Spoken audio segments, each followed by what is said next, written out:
के बारे में क्या बोल रहे हैं, चर्च के बारे में क्या बोल रहे हैं। Our Hindu Shakti worship is only in the holy places and at certain times only. It is performed. But theirs in Christians is in every place and always for days, weeks, months and years. Vivekananda कह रहे हैं कि जो हिंदू लोग शक्ति की उपासना करते हैं वो तो एक पर्टिकुलर टाइम में, पर्टिकुलर दिन में कभी कभी करते हैं, लेकिन जो क्रिश्चियन होते हैं उनकी जो शक्ति पूजा है वो रोज होता है, हर हफ्ते होता है, मंथ में होता है, ये होता है मतलब हर दिन होता है। मतलब शक्ति पूजा हिंदुओं से कहीं ज्यादा क्रिश्चियन लोग करते हैं, ये विवेकानंद हमको समझा रहे हैं। और चर्च का एक चर्च जो क्रिश्चियन चर्च जो है वो वोल्टायर, डार्विन, बुशनर, विक्टर ह्यूगो इन लोगों को प्रोसिक्यूट किया था। तो मतलब क्रिश्चियन कितना बुरा है। This Shakti energy, worship of energy, worship the Moors लोग उसको, मूर कौन है, एक जो टर्की के जो बिलोंग करते हैं, कुछ टर्की के जो मुसलमान मूर कहते हैं। Worship the Moors the mixed Arab race Mohammedan in religion, जो मूर होते हैं मोहम्मदन रिलीजन में, धर्म उनका धर्म मोहम्मद मतलब इस्लाम धर्म है। First introduced into Europe when they conquered Spain and ruled for her 8 centuries. It was the Moors who first showed in Europe the seeds of Western civilization and Shakti worship.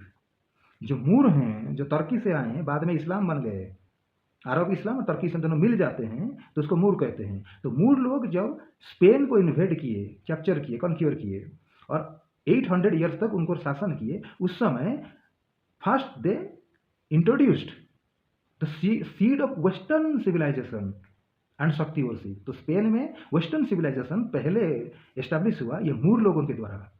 और शक्ति वर्शिप जो करते हैं ना, मातृशक्ति की जो उपासना होती है, नारी शक्ति की जो उपासना होती है, ये मोहम्मदन लोगों ने पहले दुनिया को सिखाया। They sowed the seeds of Shakti worship in Spain and that was the seed of western civilisation. ये विवेकानंद हमको समझा रहे हैं। अब आप विचार कीजिए। Point number 6, from the east and from the west, the waves of Muslim invaders dashed violently on Europe, and along them also the light of wisdom, civilization began dispersing the darkness of blind, barbarous Europe. समझ में आ रहा है आपको? मैं फिर से पढ़ लेता हूँ, ये बहुत इंपॉर्टेंट है। विवेकानंद बोल रहा है, from the east from the west, the waves of Muslim invaders dashed violently on Europe, and along with them also the light of wisdom, civilization began dispersing the darkness of blind, barbarous Europe. Europe के जो लोग Christian लोग थे वो barbarous लोग थे, blind लोग थे, अंधे लोग थे। उनको ज्ञान किसने दिया? सिविलाइजेशन किसने सिखाया? दिया। कल्चर, आर्ट, कल्चर किसने सिखाया? मुसलमान लोगों ने सिखाया। विवेकानंद हमको समझा रहे हैं। Number 7, see how firmly based, how tremendously strong was the Mughal Empire. Why? Because Mughal Empire कितना strong था। कैसे था? कारण क्या है?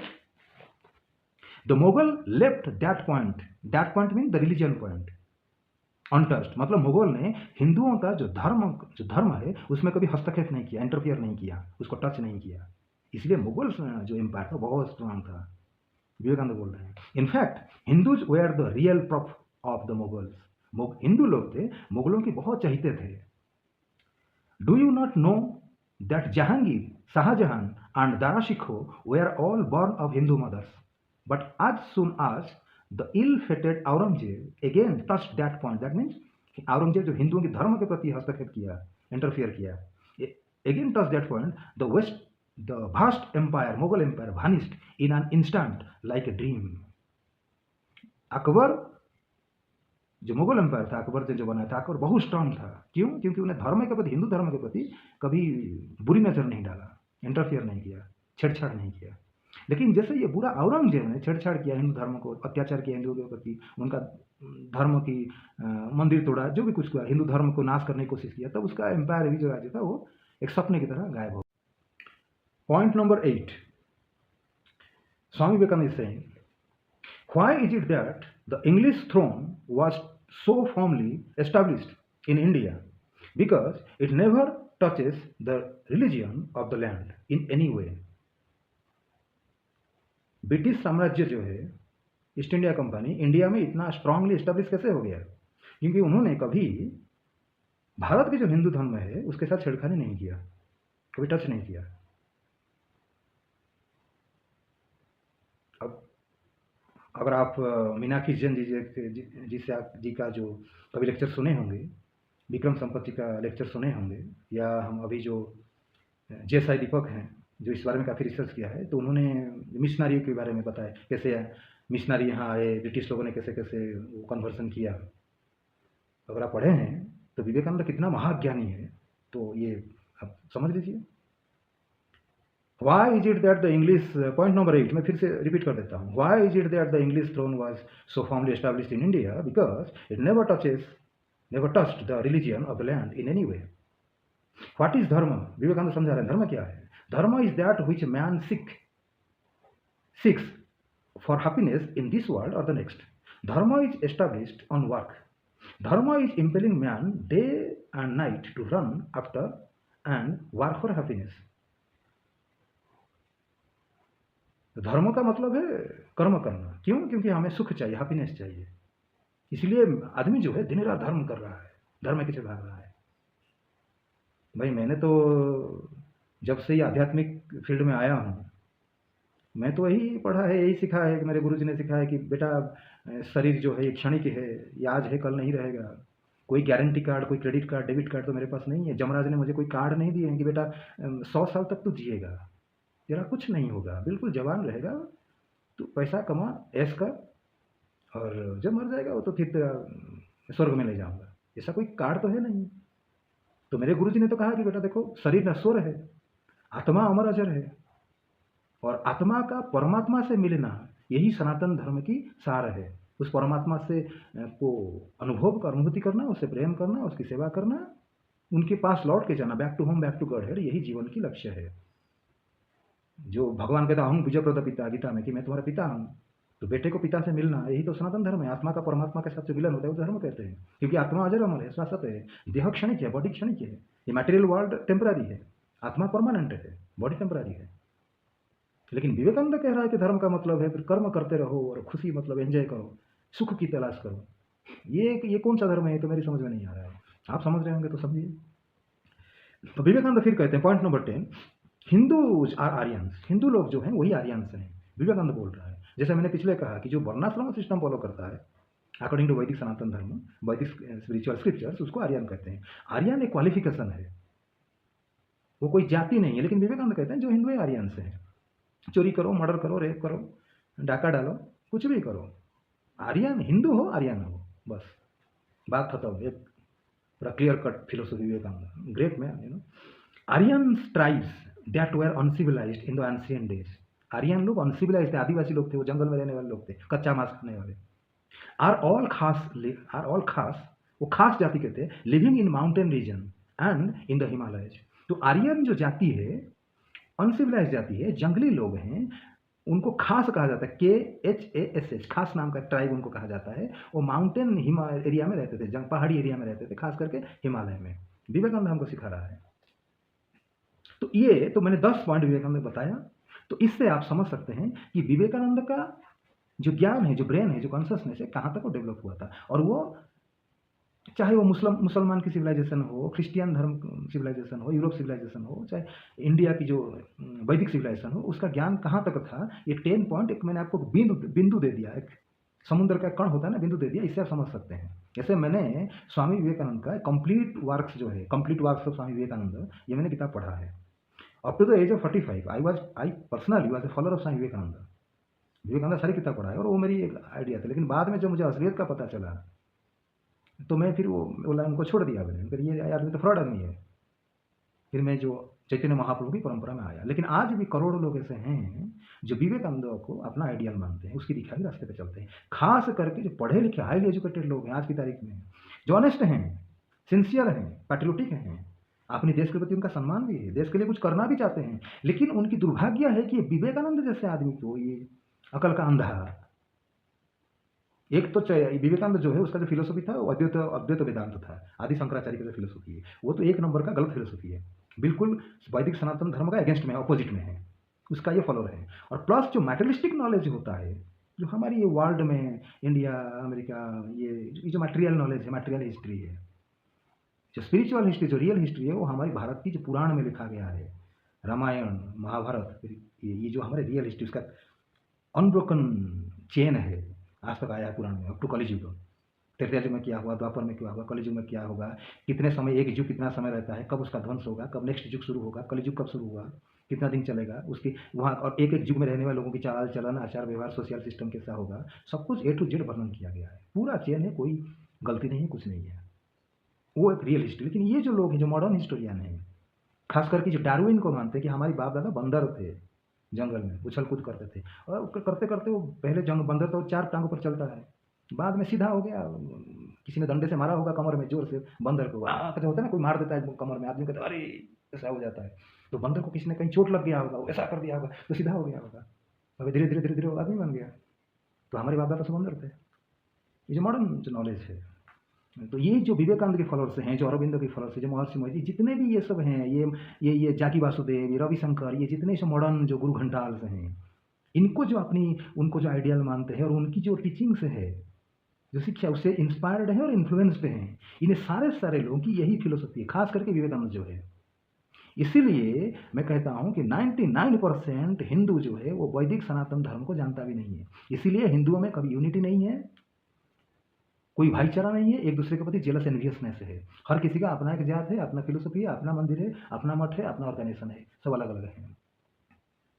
मेरे भाई, जो वेद को मानता है, उपनिषद को मानता है, रामायण को मानता है, भागवतम को मानता है, गीता को मानता है, गंगा जी को सम्मान मानता है, जो ये जानता है साइंटिफिक वे में, लॉजिकली, रैशनली, साइंटिफिकली, फिलोसॉफिकली, जो हमारी जो वैदिक ग्रंथ है, including the Purana, the world history, the history of this universe, जो उसको ठीक ठीक जानता है, समझता है और अपने जीवन में अनुभव किया है, वही सनातनी है। जो वेद की जो नहीं जानता, उपनिषद को नहीं जानता, पुराण को नहीं मानता है, गीता को नहीं मानता, गंगा जी को नहीं मानता, तुलसी माता को नहीं मानता, तुलसी के जो पैदा, तुलसी पेड़ नहीं है, गाय एक पशु नहीं है, cow is not an ordinary animal. तुलसी का पेड़ जो है ना, पौधा, बासिल ट्री होता है, it's not an ordinary tree. तो जो गौ माता का सम्मान नहीं करता, तुलसी माता को सम्मान नहीं करता, गंगा माता को सम्मान नहीं करता, गीता को, ज्ञान को नहीं जानता, भागवतम को नहीं, Bhagavatam is the essence of वैदिक स्पिरिचुअल साइंस। अगर वैदिक स्पिरिचुअल साइंस एक समुद्र है, लाइक एन ओशन, तो Shrimad Bhagavatam is the cream, is the clarified water of that ocean. दूध की उस अगर समुद्र है वैदिक साइंस, तो उसका जो घी है, क्रीम है, वह श्रीमद् भागवतम। तो जो ये सारी जो वैदिक जो ज्ञान है, जिसको जो नहीं ठीक ठीक नहीं समझा है, वो अपने आप को वो सनातनी कैसे हो सकता है? It is impossible. एक आदमी है, अपने आप को हिंदू कहता है, वो डार्विन की फिलोसफी को मानता है, एवोल्यूशन को मानता है, तो हिंदू कैसे हो सकता है? हिंदू वही होगा जो वैदिक फिलोसफी को मानता है। हिंदू जो लोग हैं वो कश्यप गोत्रों के हैं। कोई लोग कहते हैं हम कश्यप गोत्रों के हैं, हम भारद्वाज गोत्रों के हैं, हम गौतम गोत्रों के हैं। क्यों? क्योंकि हमारी परंपरा गौतम, हमारी जो खानदान की जो परंपरा वंश है, गौतम ऋषि से आया है, कश्यप ऋषि से आया है, भरद्वाज ऋषि से आया है, वशिष्ठ जी से आया है, अच्युत गोत्रों के हैं, मतलब भगवान से ब्रह्मा जी आए, ब्रह्मा नारद जी आए, कुमार संभव, यहाँ से परंपरा आता है। हम सारी ब्रह्मा जी के जो बेटे हैं, कश्यप, वशिष्ठ, गौतम, ये वहां से क्रिएशन हुआ, सृष्टि प्रारंभ हुआ, मनुष्य की जाति सृष्टि हुई, हमारा वंश चला, मनुष्य का वंश चला, तो हम उनसी संतान हैं। हमारे जो भगवान हैं वो उनके 2 हाथ हैं, 2 टांग। वैसे तो भगवान विष्णु के 4 हाथ हैं, क्योंकि भगवान हैं, ब्रह्मा जी के 4 सर हैं। वो जो रहते हैं वहाँ स्पिरिचुअल एटमॉस्फेयर में रहते हैं, उनका सिचुएशन अलग होता है। लेकिन जो भी हो, भगवान का सर है, मेरा सर है, भगवान का हाथ है, मेरा हाथ है, भगवान का टांग है, इसलिए मेरे टांग है, भगवान का आंखें हैं, इसलिए मेरे आंखें हैं। तो बाप जो बेटा होता है बाप जैसा दिखता है। बाप बंदर हो तो बेटा आदमी कैसे बनेगा? बेटा ही बंदर होगा। बंदर का बेटा बंदर होता है, बंदर का बेटा शेर नहीं होगा। तो डार्विन बोला है कि बंदर नहीं, तुम बंदर की औलाद है, तुम्हारे बाप दादा बंदर थे, तो ये बंदर की औलाद है, अपने आप को बंदर समझते हैं। लेकिन कहते हैं हम हिंदू हैं, हम सनातनी हैं। जब तक ये पाखंड, जब तक ये अंधापन, इग्नोरेंस, डार्क इग्नोरेंस, जब तक ये जो गुरु घंटाल लोग हैं, ये अरविंद, ये विवेकानंद, ये महेश जोगी, ये जाकी वासुदेव, ये जो गुरु घंटाल लोग, जो modern sophisticated demons in the guise of gurus, religious gurus, जब तक हिंदू इन गुरुओं की चक्कर में रहेगा, तुम्हारी उत्थान जो तुम समझते हो ना कि हम भारत की सनातन धर्म का उत्थान होगा, हम वो हमारी जो पूर्वज की जो ऐश्वर्य था, जो प्रतिष्ठा थी, भारत की वैदिक सनातन धर्म जो था, वो फिर से आएगा, ऐसा कभी नहीं होगा, इम्पॉसिबल है। कोशिश करके देख लो। 11 स्टेट तो गया, बाकी जो बचा है, कलकत्ता केरला जो हो रहा है, कितने दिन तक तुम सर्वाइव करोगे? इन गुरु घंटा तुम्हें कब पहुँचाएँगे? तो ये समय बताएगा। और ये तो जो दुर्भाग्य ये है, जो ऑर्डिनरी लोग हैं उनकी बात छोड़ दीजिए, जो पढ़े लिखे हैं, जो आज ऑनेस्ट लोग हैं, पढ़े लिखे हैं, जेन्युइनली देश के उनके सम्मान है, अपने देश के करना चाहते हैं, अपने देश के लिए कुछ करना चाहते हैं, वो भी मिसगाइडेड हैं। ये सबसे बड़ी डेंजर बात है। अब मैं एक-एक व्यक्ति को, मैंने कई व्यक्तियों का, कई जो फेमस पर्सनैलिटी हैं, जो मीडिया चैनल में, उनको आप जानते होंगे, उनकी चैनल देखते भी होंगे, उनका नाम भी मैंने बार-बार ये एपिसोड में मैंने उच्चारण किया है। तो मैंने कुछ आपको एक 2-4 एग्जाम्पल देता हूँ कि इन लोगों की नॉलेज क्या है वैदिक सनातन धर्म के बारे में, तो आप समझ जाएँगे मैं बोल क्या रहा हूँ।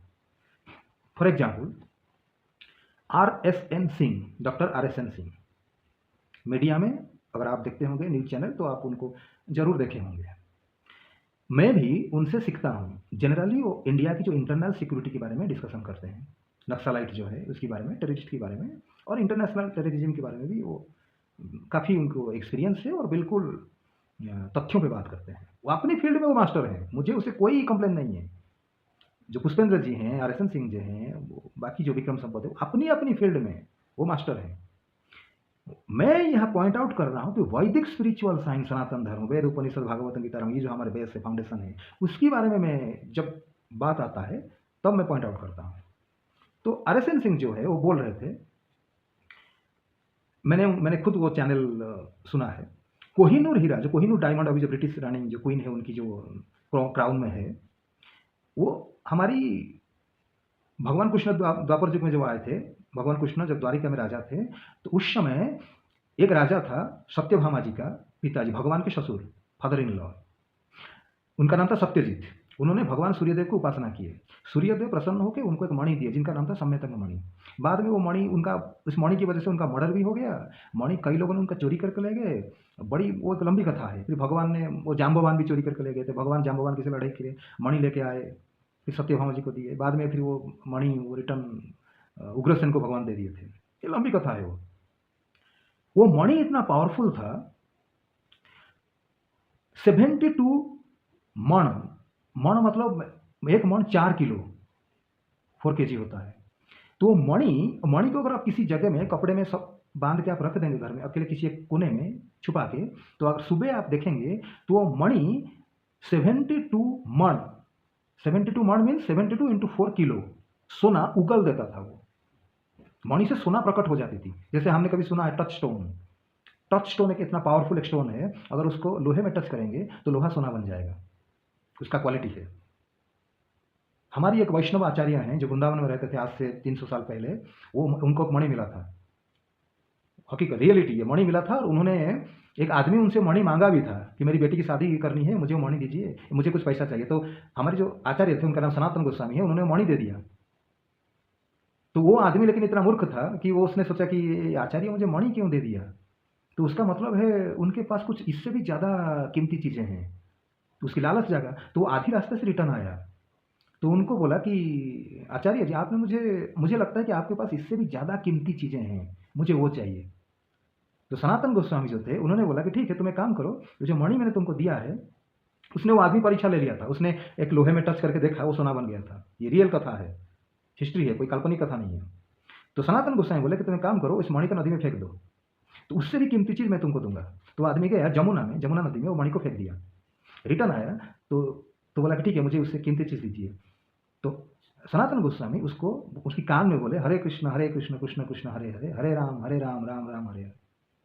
तो ये मणि से भी कई गुना, लाख गुना, करोड़ गुना अचिंत्य शक्ति का ये कीमती चीज़ है, जो भगवान की the holy name of the supreme Lord, भगवान का नाम, हरि नाम। तो हरि नाम दीक्षा उसको दिए। तो ये तो वो गोस्वामी थे, बहुत बड़े वैष्णव थे, उनकी पर्सनालिटी कुछ अलग होती है। तो उनकी आध्यात्मिक शक्ति के प्रभाव से वो व्यक्ति बहुत बड़ा भक्त बन गया। वो आया था अपनी बेटी की शादी के लिए पैसा मांगने के लिए सनातन गोस्वामी के पास, लेकिन वो रिटर्न कभी घर नहीं गया, वो वहीं रह गया। और सनातन गोस्वामी बोले कि तुम यहीं रहो, भगवान की भजन कीर्तन करो, तुम्हारी बेटी का शादी वो हो जाएगा, ये मैं तुमको बताता हूँ। और बेटी का शादी हो गया। तो मणि, तो मैं ये कथा एपिसोड बड़ा हो जाएगा इसलिए मैं ज़्यादा बोलूँगा नहीं। तो ये जो परसमणि जैसा था वो तो स्पर्शमणि था, टच स्टोन था, ये है सम्यंतक मणि। ये उससे भी कई ज़्यादा पावर है, वो सोना उगल देता था। सम्यंतक मणि जैसे ये इस जगत के नहीं है। Syamantaka Mani is not a material of this material world. Suryadev ने सत्यजीत को दिए थे, सत्यभामा के पिताजी को दिए थे। RSN सिंह एक एपिसोड में बोल रहे थे कि मैं ऐसा समझ रहा हूं कि ये जो सम्यंतक मणि है ये एक्चुअली कोहिनूर हीरा है। कितना बड़ा ये आप देखिए रॉन्ग कंसेप्शन है। इसीलिए मैं कहता हूं कि RSN सिंह अगर कभी मेरे चैनल को देखेंगे तो उनको भी मैं कहता हूं, आप अपनी फील्ड में प्रोफेशन में मास्टर हैं। आपने हो सकता है आपने 40 साल 45 साल 50 साल दिया होगा अपनी फील्ड में, प्रोफेशनल फील्ड में। आप रॉ में काम करते थे आप। लेकिन जहाँ तक स्पिरिचुअल साइंस का सवाल, वैदिक स्पिरिचुअल साइंस का सवाल है, उसमें भी आपको 25 साल 30 साल 40 साल 50 साल देना पड़ेगा। रिसर्च करनी पड़ेगी, दीक्षा लेनी पड़ेगी, साधना करनी पड़ेगी, तपस्या करनी पड़ेगी, भक्ति करनी पड़ेगी, अनुभूति करनी पड़ेगी, तभी आध्यात्मिक ज्ञान मिलेगा। नहीं तो ठीक उसी तरह से आप गलती करते रहेंगे। सम्यंतक मणि को आप कोहिनूर हीरा के साथ कंपैरिजन करेंगे। कोहिनूर हीरा और सोना नहीं उगलता, ये छोटा सा है। वो एक ऑर्डिनरी मामूली कोहिनूर हीरा, कोई कीमत नहीं उसका सम्यंतक मणि की इन कंपैरिजन में सम्यंतक मणि। तो सनातन धर्म को आप नहीं समझेंगे तो इस तरह से गलती करेंगे आप। ये मैंने आपको बताया, छोटा सा एग्जाम्पल दिया। दूसरी एग्जाम्पल देता हूँ। पुष्पेंद्र जी, एक आप जानते हैं पुष्पेंद्र कुलश्रेष्ठ जी हैं, वो बोलते हैं संविधान के ऊपर बोलते हैं और भारत के सनातन धर्म में बोलते हैं, सभी जानते हैं। बहुत फेमस पर्सनालिटीज हैं, ऑनेस्ट हैं, पैट्रियोटिक हैं, अच्छे कैरेक्टर के हैं, कोई उन पर उंगली नहीं उठा सकता। वो बोल रहे हैं कि धर्म एक ड्यूटी है। सनातन धर्म का मतलब है ड्यूटी। बेटा का कर्तव्य है, बाप का कर्तव्य है, राजा का कर्तव्य है, माँ का कर्तव्य है, गुरु का कर्तव्य है। जो कर्तव्य करता है उसको धर्म कहते हैं। कर्तव्य भौतिक जगत में है, क्योंकि आत्मा अपनी गलती से इसी संसार में आया है। संसरति इति संसार, 84 लाख योनि में भटकना पड़ता है। उसको एवोल्यूशन कहते हैं। ये डार्विन जो महामूर्ख जो सिखाया एवोल्यूशन, वो एवोल्यूशन नहीं है। बंदर मनुष्य बन गया, मछली खरगोश बन गया, वो एवोल्यूशन नहीं है। According to Vedic spiritual evolution का मतलब क्या है, इसको ध्यान से सुनिए मेरे बात। एवोल्यूशन का मतलब है आत्मा एक रहता है। आत्मा goes through the different kinds of bodies, 84 lakh योनि में घूमता है। आत्मा चींटी में जाता है, आत्मा चिड़िया में जाता है, मछली में जाता है, आत्मा पक्षी में जाता है, आत्मा पशु में जाता है, खरगोश में चूहे में जाएगा, खरगोश में जाएगा, हिरन में जाएगा, सिंह में जाएगा, हाथी में जाएगा। इस तरह से 84 लाख में आत्मा घूमता रहता है साइकिल की तरह। और वो अलग अलग बॉडी में जाके एक्सपीरियंस, अनुभूति करता है, अनुभव लेता है। हो सकता है पिछले जन्म में मैं सांप रहा होगा, मैं भैंस रहा होगा, मैं शेर रहा होगा, या बकरी रहा होगा, भेड़िया रहा होगा। इस जन्म में मनुष्य मिल गया, किसी पुण्य की वजह से इस जन्म में मनुष्य जन्म मिला है। तो मैं आत्मा 84 लाख योनि में घूम घूम के एक्सपीरियंस लेता हूं, अनुभव लेता हूं। और मनुष्य जन्म है, इस लास्ट स्टेज होता है। बड़ा क्या गोस्वामी तुलसीदास कहते हैं, बहुत मनुष्य जन्म पावा, बहुत मतलब बहुत भाग्य से, बड़े भाग मनुष्य तन पाया, मनुष्य तन पावा। बहुत भाग्य से मनुष्य जन्म मिलता है। जब एक जीवात्मा का जितने करोड़ों जन्म का जो पुण्य फल इकट्ठा होता है, संसार की जो बंधन है उसे छूटने का उसका समय आ जाता है, उसको मनुष्य जन्म मिलता है। और जब वो मनुष्य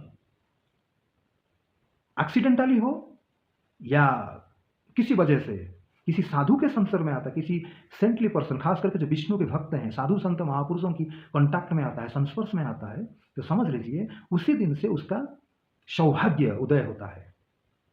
When a living entities in the form of a human being comes into the contact someday, sometime, somewhere, comes into contact with a saintly person, that day his सौभाग्य, his good luck begins.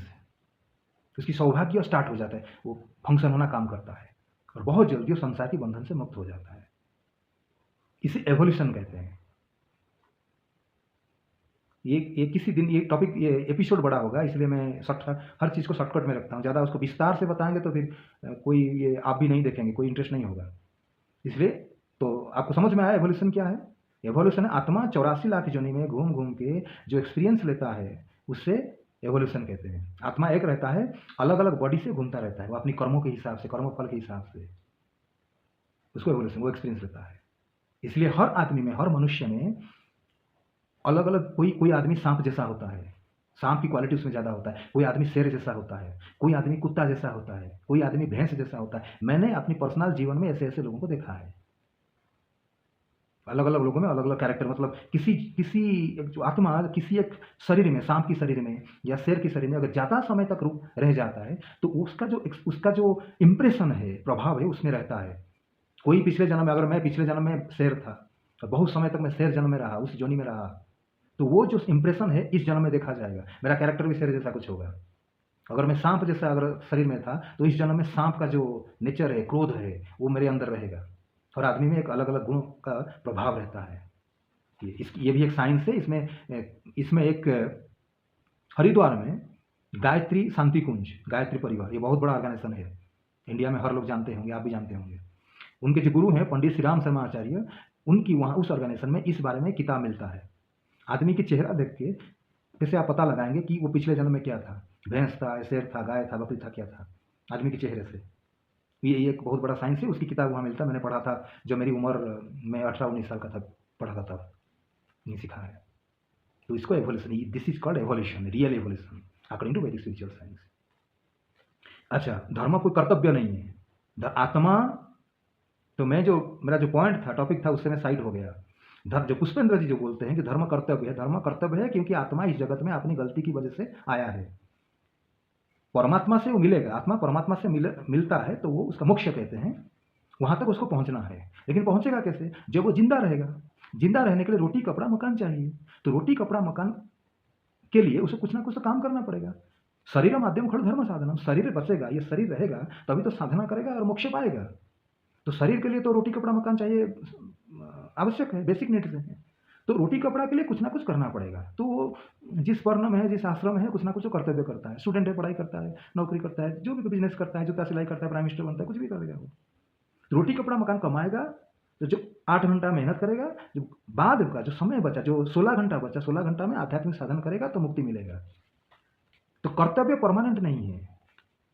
धर्म, सनातन धर्म को, भगवान को जानना, आत्मा क्या है जानना, जगत क्या है, सृष्टि क्या है जानना, भगवान को जानना, भगवान के साथ मेरा संबंध क्या है, ये जो नेचर है, प्रकृति जो है, मटेरियल वर्ल्ड है, कॉस्मोस है, उसके साथ मेरा रिलेशनशिप क्या है, उसका समझना। और मेरा अल्टीमेट लक्ष्य क्या है, गोल क्या है, उसको समझना, उसकी तरफ अग्रसर होना, और आखिर में, लास्ट में उस गोल को अचीव करना। तो हमारी सनातन धर्म हमको क्या सिखाता है? What is the ultimate goal of human life? Love of God, भगवान। लव गॉड को, गॉड कोई हवा हवा हवा हवा ही नहीं है, पानी जैसा, हवा जैसा, ऐसा आग जैसा, ऐसा नहीं है। भगवान है विष्णु, कृष्ण। वेणुं करंतन अरविंद दलायताक्षम बरहावतम समसिता मुंदका सुंदरम कंदर्पकोटि कमनीय विशेष सर्वम गोविंदम आदि पुरुषम तमहम भजामि। जो सृष्टि के प्रारंभ में जो भगवान श्री नारायण कृष्ण ब्रह्मा जी को दर्शन दिए थे, ब्रह्मा जी उनके बेटे हैं, नाभि कमल से उत्पन्न हुए थे।